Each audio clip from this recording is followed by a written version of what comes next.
बच्चों, आज हम महाकवि भर्तृहरि द्वारा रचित नीति शतक के श्लोक का अध्ययन कर रहे हैं। आज का श्लोक इस प्रकार से है बच्चों। शास्त्रोपस्कृत शब्द सुंदर गिरह शिष्य प्रदेया गमः विख्यात कवयो वसन्ति विषये यस्य प्रभो निर्धनः तज्जाड्यं वसुधाधिपस्य कवयो ह्यर्थं विनापि ईश्वरा कुत्स्यः स्युः कुपरीक्षकः हि मणयो यैरर्घतः पातितः। बच्चों, प्रस्तुत श्लोक में महाकवि भर्तृहरि ने कवि तथा विशिष्ट विद्वत जनों के सम्मान की बात कही है तथा साथ ही यह भी प्रतिपादित किया है कि विद्या तथा विद्वान वह राजाओं से भी श्रेष्ठ होते हैं। अन्वय कर लेते हैं।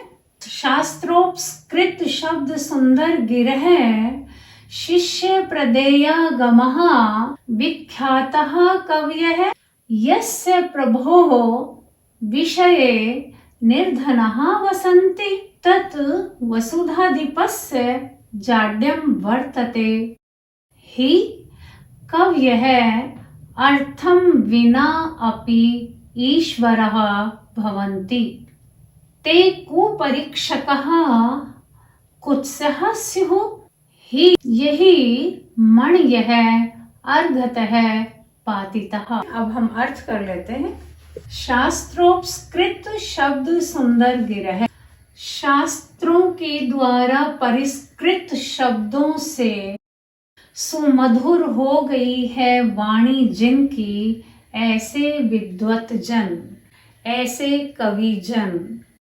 शिष्य प्रदेया गमः, शिष्यों को देने योग्य शास्त्र आदि के ज्ञान से युक्त ऐसे विद्वत जन। विख्यात कवयः, प्रसिद्ध कवि, विशेष रूप से प्रसिद्ध कवि। कवि से अभिप्राय बच्चों यहाँ पर विद्वान व्यक्ति से है जिसने सभी शास्त्रों का ज्ञान अर्जित कर लिया है। वसंती, रहते हैं, विषय, विषय में, राज्य में। बच्चों, विषय के अनेक अर्थ होते हैं। जैसे इंद्रियों के साथ इसका अर्थ इंद्रियों से संबंधित हो जाता है। यहाँ यस्य प्रभो, जिस राजा के विषय, यहाँ इसका अर्थ है राज्य में। राज्य में निर्धनः, निर्धन अवस्था में, वसंती, रहते हैं। तत् वसुधाधिपस्य जाड्यं वर्तते, वह क्या? कवियों का निर्धन रहना। वसुधाधिपस्य, वसुधा के अधिप, स्वामी अर्थात राजा की, जाड्यम, जाड्यम का अर्थ है जड़ता, मूर्खता। कवयो, कवि अर्थात विद्वान लोग। बच्चों, ह्यर्थम यहाँ पर संधि है बच्चों। ही धन, अर्थम, ही मीन्स क्योंकि, अर्थम मीन्स धन, वैभव, संपदा। क्योंकि ही का अर्थ है क्योंकि, अर्थम मीन्स धन, वैभव, विना मीन्स के बिना भी, अपि मीन्स भी, ईश्वरः स्वामी होते हैं, ऐश्वर्यशाली होते हैं, वैभव संपन्न होते हैं। कुपरीक्षकः, वे कुपरीक्षक होते हैं, अनुचित परीक्षा करने वाले ही कुत्स्यः स्युः, निंदा के पात्र होते हैं। कुत्स्यः मीन्स कुत्सित, स्युः मीन्स होवे, ही मीन्स क्योंकि, यही जिनके द्वारा मणयः, मणियों को, अर्घतः, मूल्य से, पातितः, गिरा दिया गया है। शास्त्रों के द्वारा परिष्कृत किए गए शब्दों से सुंदर वाणी वाले, शिष्य को देने योग्य ज्ञान से युक्त रहने वाले, प्रसिद्ध कवि जिस राजा के राज्य में निर्धन अवस्था में रहते हैं, यह तो उस राजा की ही जड़ता है, क्योंकि कवि तो विद्वान व्यक्ति तो धन के बिना भी वैभव संपन्न होते हैं। वे को परीक्षक निंदा के पात्र होते हैं जिनके द्वारा मणियों को मूल्य से गिरा दिया गया है। बच्चों, यहाँ यदि कोई व्यक्ति मणियों को पत्थर कहकर उनका अवमूल्यन करता है तो यहाँ पर मणियों का कोई दोष नहीं है। मणि कभी भी मूल्यहीन नहीं होती है। यहाँ तो हम उस परीक्षा करने वाले की ही निंदा करेंगे जिसने मणियों को मूल्यहीन बता दिया है। इसी प्रकार जिस राजा के राज्य में विद्वत जन जिन्होंने सभी शास्त्रों का ज्ञान अर्जित किया है, जो शिष्य को देने योग्य ज्ञान से युक्त है तथा सुप्रसिद्ध है, परंतु दीनहीन अवस्था में रह रहे हैं, तो यहाँ पर विद्वत जनों का अपमान नहीं है, वे निंदा के पात्र नहीं हैं, अपितु यहाँ तो वह राजा ही निंदा का पात्र है। क्यों? क्योंकि जो विद्वत जन होते हैं, जो शास्त्रों से परिष्कृत वाणी से युक्त होते हैं, वे तो बिना धन के भी वैभव संपन्न होते हैं। तो यहाँ बच्चों, कवि ने बहुत ही सुंदर ढंग से विद्वानों का सम्मान किया है। बच्चों, इतना ही नहीं है, इस श्लोक से हमें यह शिक्षा मिलती है कि विद्वान व्यक्ति चाहे वह दीनहीन अवस्था में हो अथवा वह छोटा भी क्यों न हो, वह सम्मान का पात्र होता है। अब हम व्याकरण देख लेते हैं बच्चों। शास्त्रोपस्कृत शब्द सुंदर गिरह। शास्त्रों के द्वारा परिष्कृत शब्दों से सुंदर वाणी है जिनकी, यहाँ पर प्रथमा विभक्ति बहुवचन है। यह पूरा समस्त पद हो गया है, तो फिर हम विग्रह कैसे करेंगे? इसके लिए हमें इसका अनुवाद आना चाहिए। कैसे? देखो, शास्त्रों के द्वारा परिष्कृत शब्दों से सुंदर वाणी वाले, तो यह तो हमें पता चल गया कि यहाँ पर बहुव्रीहि समास है।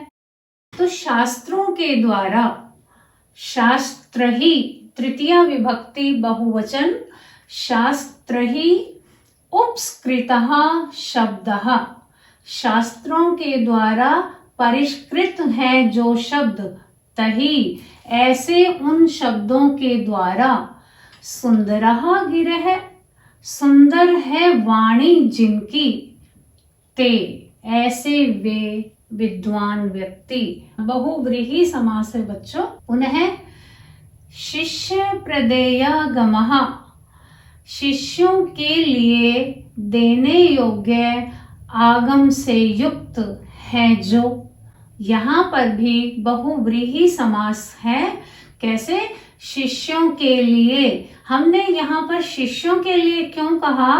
क्योंकि देने में चतुर्थी विभक्ति का ही प्रयोग होता है। शिष्य के लिए देने योग्य आगम से, शास्त्र से युक्त है जो ऐसे विद्वान व्यक्ति। शिष्येभ्यः प्रदेयः आगमः येषां ते, शिष्यों के लिए देने योग्य आगम आदि है जिनके, वे बहुव्रीहि समास। पुनः बच्चों, यहाँ प्रदेय आ गया। प्रदेय समझा देती हूँ बच्चों। कैसे? प्र उपसर्ग दा धातु यत प्रत्यय। यत प्रत्यय बच्चों योग्य अथवा चाहिए के अर्थ में होता है। यहाँ पर जब यत हुआ तो दा को दी आदेश हुआ, ई को ए आदेश हुआ, तो इस प्रकार से यहाँ पर देयम बना। ठीक है। अब आता है विख्यातः। वी उपसर्ग ख्या धातु अक्तः प्रत्यय बहुवचन। कव्यः, कवि शब्द इकारांत पुल्लिंग प्रथमा विभक्ति बहुवचन। वसंती, वस धातु बच्चों कर्ता के अनुसार, कव्यः वसंती कवि रहते हैं। यस्य, यस्य यद शब्द षष्ठी विभक्ति एक वचन है। प्रभो, यह प्रभु ओकारांत पुल्लिंग षष्ठी विभक्ति एक वचन। विषये, बच्चों विषय देख लीजिए,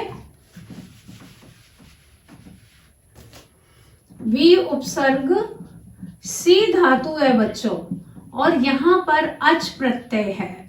सी को बच्चों षत्व हो जाता है, इसलिए यह वी शी अच रहा। ई को ए गुणादेश हुआ, हमारी स्थिति बनी बच्चों वी शे धन ए। अब यहाँ पर एचो अय वाया वह से अयादि संधि हुई, ए को अय आदेश हुआ और हमारा शब्द बना विषय, पद बना विषय है। ठीक है, इस प्रकार से बना है। फिर है तज्जाड्यम, यहाँ पर बच्चों तय को दै तथा दै को जय आदेश हुआ है, यहाँ पर श्चुत्व हुआ है। बच्चों जाड्यम में जड़ शब्द है, यहाँ पर जड़ शब्द है तथा शय प्रत्यय है। ठीक है, वसुधाधिपस्य, वसुधाया धन अधिपस्य, वसुधा का स्वामी षष्ठी तत्पुरुष है। यर्थम, यर्थम में बच्चों यण संधि है, ही धन अर्थम। ठीक है, और यहाँ पर ई को क्या हुआ है, ई के परे ए है तो ई को यह आदेश हुआ है। बच्चों संस्कृत बहुत सरल है, बहुत सरल है। यदि हमें समास आ जाए, संधि आ जाए, शब्द रूप धातु रूप आ जाए तो संस्कृत सरल ही सरल है। प्रत्येक विषय में हम परिश्रम करते हैं तो संस्कृत में भी हमें थोड़ा सा परिश्रम करना है, हमें सब कुछ आ जाएगा। ठीक है ना। विनापि ईश्वरः, बच्चों दो बार संधि है और दोनों संधि दीर्घ संधि है। कैसे, विना धन अपि धन ईश्वरः। अब है कुत्स्यः स्युः कुपरीक्षकः, यहाँ पर कर्मधारय समास है बच्चों। कुत्सितः परीक्षकः कुपरीक्षकः। ही, क्योंकि ये रर्घतः में बच्चों संधि है, यही धन अर्घतः है। से सजुषोः रु सूत्र से यहाँ पर ऋत्व हुआ है तथा ऋत्व का रेशेष रहा है। पातितः बच्चों, पातितः में पत धातु है, अणिच है तथा अक्तः प्रत्यय है। अणिच प्रत्यय मैं आपको समझा देती हूँ। अणिच क्या होता है, जैसे पत धातु धन अणिच प्रत्यय धन अक्तः प्रत्यय। ठीक है, ये स्थिति है। णिच जो है वह प्रेरणार्थक णिजंत होता है जिसमें स्वम न करके करवाया जाए। जैसे सह पठति, वह पढ़ता है, परंतु सह पाठयति, वह पढ़ाता है। सह पतति, वह गिरता है। सह पातयति, वह गिराता है। ऐसे ही यहाँ पर पातितः गिरा दी गई है, यह अर्थ हो रहा है। यहाँ पर बच्चों शार्दूल विक्रीडित यह छंद है तथा काव्यलिंग अलंकार है। तो बच्चों आज के श्लोक से हमें क्या शिक्षा मिलती है, विद्वत जनों का सम्मान करना चाहिए। नेक्स्ट ट्यूटोरियल में हम इससे आगे का अध्ययन करेंगे। Thank you.